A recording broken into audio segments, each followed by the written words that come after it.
தமிழ்நாட்டு தமிழர்கள் முதல் உலகத் தமிழர்கள் வரை அனைவருக்கும் அன்பு வணக்கம்.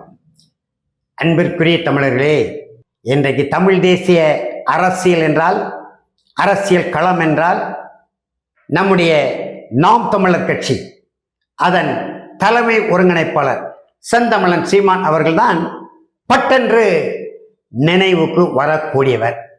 அது மட்டுமல்லாமல் அவர் அண்மையிலே கட்சியினுடைய தம்பிமார்களிடத்திலே, தங்கைமார்களிடத்திலே வரக்கூடிய 2026 சட்டமன்ற தேர்தல் தொடர்பான கலந்தாய்வு கூட்டத்திலே ஒரு தகாத கருத்தை பதிவு செய்திருக்கிறார். வேட்பாளராக நிறுத்துவோம், வெற்றி பெற்று வரக்கூடியவர்களுக்கு பல்லக்களை வைத்து மாலை அணிவித்து அழைத்து செல்வேன், தோல்வி அடைபவர்களுக்கு பாடையில ஏற்றி மாலை அணிவித்து விடை கொடுப்பேன் என்கின்ற பொருள்படி அவர் அப்படி பேசியிருக்கிறார். அரசியலில் எந்த தலைவரும் எந்த கட்சி தொண்டர்களையும் இப்படி பேசுவதை எவராலும் பார்க்க முடிந்ததில்லை, பார்க்க முடியாது. அப்படிப்பட்ட ஏற்கனவே நடிகர் விஜயை அவர் மாநாடு போடுவது வரைக்கும் என்னுடைய தம்பி என் பக்கத்திலே வரப்போகிறார், அவரோடு சேர்ந்து நான் களமாட போகிறேன் என்றாலும் பேசிவிட்டு மாநாடு முடிந்த அடுத்த நாளே இவர் இந்த மாநாட்டுக்கு அழைக்கவில்லை என்று நடு சாலையிலே என்று சுமையுந்திலே அழிபட்டு செத்து போவாயினார். இப்படி யாரையுமே சாகடிக்க கூடாது. நாமே தேர்தலில் தோற்று போகிறோம் தம்பி, வெல்ல முடியலை, ஏற்கனவே 2 முறை தோல்வி தழுவி இருக்கிறோம், அப்ப நாம தற்கொலை செய்து கொள்வதா? தற்கொலை முடிவு நல்ல முடிவா?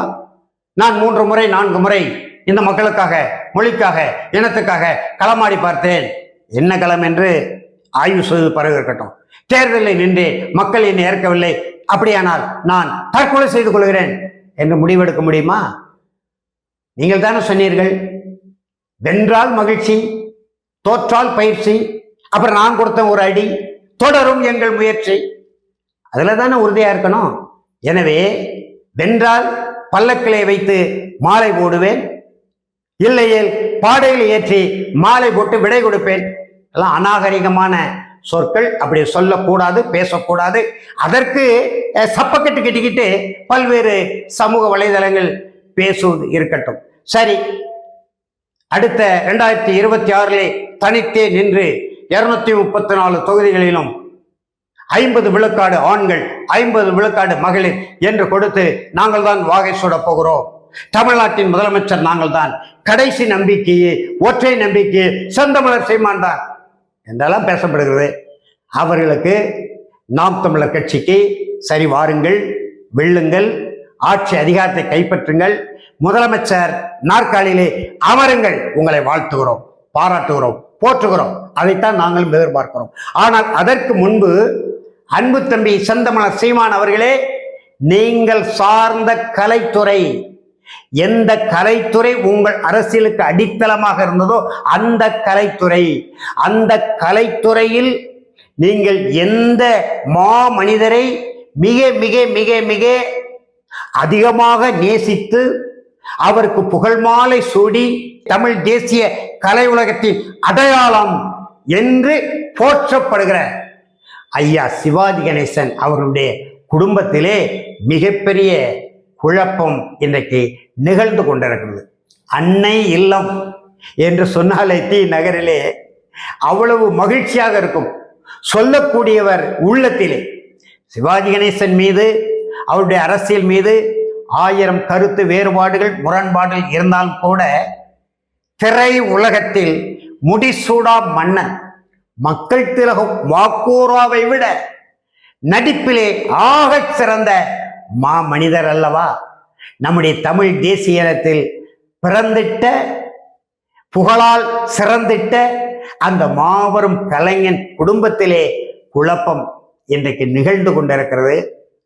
அவர் வாங்கி சீரமைப்பு செய்து வாழ்ந்து பல்லாயிரக்கணக்கான பேருக்கு விருந்தோம்பல் நடத்திய அந்த நம்முடைய ஐயா சிவாஜி கணேசன் அவர்களும் அவருடைய வாழ்வினைவர் அம்மா கமலா அவர்களும் வாழ்ந்து செழித்த அந்த வீடு ஏதோ ஒரு நிறுவனத்திலே அவருடைய மூத்த மகன் ராம்குமார் திரைப்படம் எடுக்கிறேன் என்று 3.25 கோடி கடன் பெற்று அது வட்டியோடு ஏறக்குறைய 10 கோடிக்கு வந்து விட்டது என்று அந்த வீட்டை ஏலம் விட வேண்டும் என்கின்ற ஒரு துயரமான செய்தி, வருந்துவதற்குரிய செய்தி தமிழ் தேசிய பேரினத்தில் இன்றைக்கு ஊடுருவி கொண்டிருக்கிறது.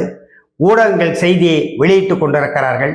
அந்த வீடு ஏலத்து போகிறதை, நீதிமன்றத்தில் அந்த வழக்கு இருப்பதை அறிந்த அவருடைய 2வது மகன் திரையுலகிலே கதாநாயகனாக வலம் வந்தவர், மிளிர்ந்தவர் நம்முடைய மதிப்புக்குரிய பிரபு அவர்களுக்கும் ராம்குமார் அவர்களுக்கும் இன்றைக்கு முட்டல் மோதல் சிக்கல்கள் உருவாகி கொண்டிருக்கிறது. நீங்கள் தான் கலை உலகிலே யாரு? அன்பு தம்பி செந்தமலர் சீமான், நாம் தமிழர் கட்சியின் தலைமை ஒருங்கிணைப்பார். கலை உலகத்தில் இன்றைக்கு புகழ்பெற்ற மனிதராக நீங்கள் இருக்கிறீர்கள். ஏற்கனவே 2017 மதுரையை சேர்ந்த அந்த கந்து வெட்டிக்காரரான, கடப்பார வெட்டிக்காரரான அன்பு செழியனிடம் கடன் வாங்கி திரைப்படம் எடுத்து தோல்வியை தழுவி அந்த கடனை செலுத்த முடியாமல் திரைப்பட உருவாக்குனர் சசிகுமார் அவர்கள் தற்கொலை செய்த போது அன்றைக்கே நீங்க சொன்னீங்க, 2017 நவம்பர் 26 தேசிய தலைவர் மேதகவி பிரபாகரனார் பிறந்த நாள் சொல்லும்போது நான் பக்கத்தில் தான் இருக்கேன். பெரிய வேடிக்கை என்னன்னா, அதிலிருந்து 10 நாட்களுக்கு முன்பு தான் நம்முடைய திருநெல்வேலி மாவட்ட ஆட்சியர் அலுவலக வளாகத்திலே 3 பேர்கள் கந்து வெட்டி கொடுமையால், ஒரே தமிழ் குடியை சார்ந்தவர்கள் தான், கொடுமையால் தீக்குளித்து மாண்டு போனார்கள். அந்த நிகழ்வை கண்டித்து அதற்கு எதிராக மிகப்பெரிய ஒரு மறியலை செய்து 200 பேருக்கும் மேற்பட்டவர்கள் என் தலைமையில் கைதாகி மண்டபத்தில் இருந்தபோது உடனடியாக தம்பினீங்க தொடர்பு கொண்டு சரியான கட்டத்தில் சரியான போராட்டத்தை முன்னெடுத்திருக்கிறீர்கள். அண்ணா, உங்களை பாராட்டுகிறேன், உங்களை போற்றுகிறேன் என்று சொல்லி அந்த மண்டபத்தில் இருக்கிற பொழுது எங்களுக்கு என்னென்ன உதவிகள் செய்ய வேண்டுமோ அத்தனையும் நீங்கள் எங்கேயோ தமிழ்நாட்டில் ஒரு மூலையிலிருந்து செய்தீர்கள். அதே கந்துவட்டி கொடுமையால் திரைப்பட உருவாக்குனர் சசிகுமார் தற்கொலை செய்த போது நீங்க சொன்னீங்க, நான் தான் உங்க பக்கத்தில் நின்னேன், சசிகுமார் என்னிடம் சொல்லியிருந்தால் நான் அதை பேசி தீர்த்திருப்பேன். அன்பு செழியன் என்ன சசிகுமார் வீட்டு வாசலில் வந்து நின்று கொண்டு பணம் தருகிறேன், நீங்கள் படம் எடுங்கள் என்றா சொன்னார் என்றெல்லாம் சொல்லி அடுத்த நாளே உங்களுடைய அன்பு தம்பி திரைப்பட இயக்குனர் நடிகர் அமீர் அவர்கள் உங்களுக்கு எதிராக ஒரு புகழ்பெற்ற தொலைக்காட்சி நேரலிலே 1 மணி நேரம் பேச, பிறகு நீங்கள் என்று முறையிட, பிறகு அடுத்த நாளே அதே தொலைக்காட்சியிலே நான் உட்கார்ந்து அதற்கு மாறான எதிரான கருத்துக்களை சொல்லி சரி செய்ய, இப்படியெல்லாம் நாம செய்திருக்கிறோம்.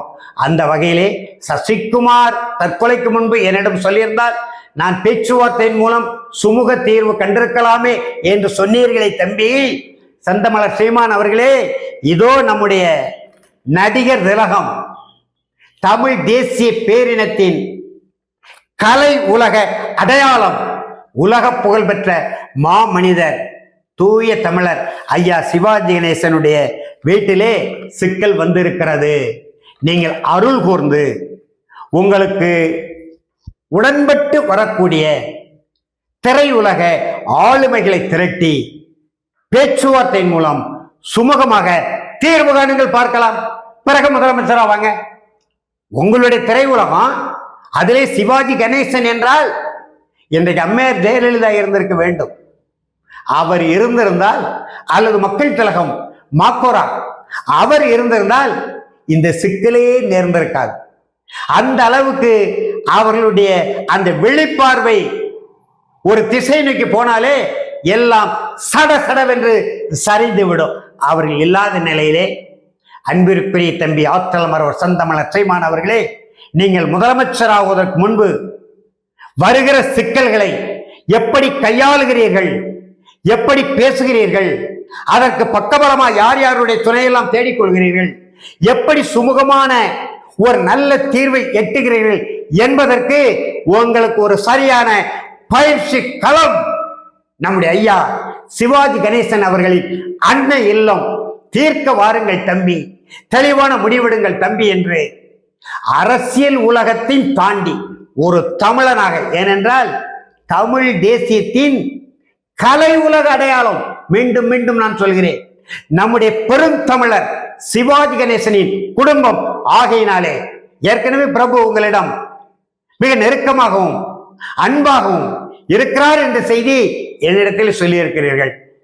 எனவே உடனே நீங்கள் பிரபு அவர்களையும் ராம்குமாரும் சந்தித்து பேசி மற்ற தோழமைகளை இணைத்துக் கொண்டு ஒரு சுமூக தீர்வு கண்டு அதை தமிழ் தேசிய உலகத்திற்கு அறிவிக்குமாறு அன்பு தம்பி செந்தமிழர் சீமான் அவர்களை வேண்டிக் கொண்டு விடைபெறுகிறேன். நன்றி, வணக்கம்.